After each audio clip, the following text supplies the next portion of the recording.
Տավուշի մարզի սահմանաբերդ Բերդ քաղաքն է, Երևանից 200 կիլոմետր հեռավորության վրա է գտնվում։ Աստվածմերժության տարիներին այստեղ երկու եկեղեցի են քանդել։ Հայաստանի անկախացումից հետո տեղի բնակչությունը խնդրեց, որ իրենց քաղաքում եկեղեցի կառուցեն։ Համայնքը 2500 քառակուսի մետր հողատարածք տրամադրեց։ 2007 թվականին Գարեգին II ամենահայոց հայրապետի օրհնությամբ Ջոն Սթիվենսի բարերարությամբ սկսվեց Բերդի եկեղեցու կառուցումը։ Տարիներ շարունակ Սուրբ Պատարագի կամ եկեղեցական որևէ արարողության մասնակցելու համար տեղացիները ստիպված էին երկար ճանապարհ անցնել Մովսես եւ Տավուշ գյուղերի եկեղեցիներ հասնելու համար։ 2009 թվականից Բերդում եւ տարածաշրջանի 16 գյուղերում սպասավորող Տեր Արամ Քահանա Միրզոյանն իր շուրջը համախմբեց տասնյակ երիտասարդների եւ ստեղծեց եկեղեցացի երիտասարդաց միություն։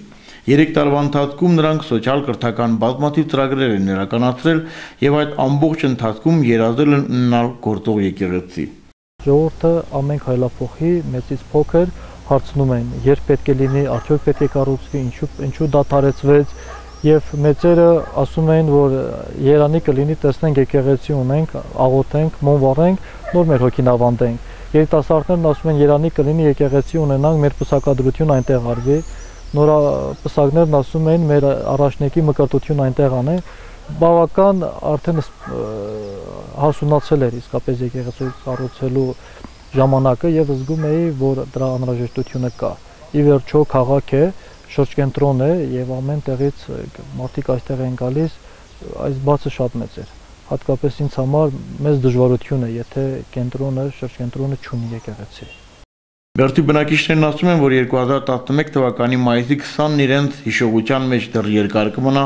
քանի որ նոր կառուցվող եկեղեցու հիմնարկիքի արարողությամբ սկիզբ դրվեց հոգևոր կյանքի վերադարձությունին։ Վերջին անգամ այդտեղ եկեղեցի տեսել են 80 տարի առաջ։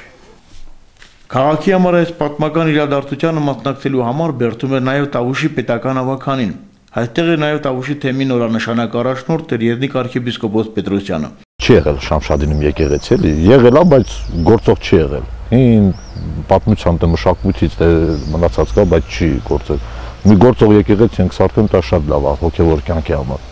Եկեղեցու ճարտարապետն Արտակ Գուլյանն է։ Շինարարություն իրականացնում է Այգեդոր Սահմանափակ պատասխանատվությամբ ընկերությունը։ Ծրագրի նախահաշվային արժեքը կազմի մոտ 420 միլիոն դրամ։ Շինարարական ծախսերի որոշ մասն իր վրա է վերցրել նաև Բերդի համայնքն ու Այգեդոր Սահմանափակ պատասխանատվությամբ ընկերությունը։ Շինարարական աշխատանքները կավարտվի 2014 թվականի տարեվերջին։ Բարդ աշխատանք է, այդ հաշվարկների ճշգրտությունը ավելի են խիստ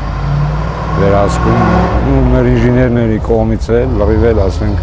այստեղ պետք է խորացված, ուսումնասիրված լրիվ այդ գործերը կատարվել են։ Միլիմետրների ճշգրտությամբ փորձում ենք հասնենք ավարտել։ Եկեղեցին այնքանով է կարևորվում, որ ասենք ավելի գեղեցիկ, ավելի ասենք նրբանկատորեն, ավելի ճիշտ, ավելի աչալուշ պետք է կառուցել դա։ Եզնիկ Սրբազան եկեղեցին Սուրբ Գևորգ Զորավարի անունով կոչեց, քանի որ քաղաքի նախկին եկեղեցիներից մեկը եւս այս անունն է ունեցել։ Բացի այդ, Սրբազան հայրը վստահ է, որ սահմանապահ ժողովուրդ ունի Սուրբ Գևորգի բարեխոսության եւ հովանավորության կարիքը։ Դիվան Տավուշի թեմի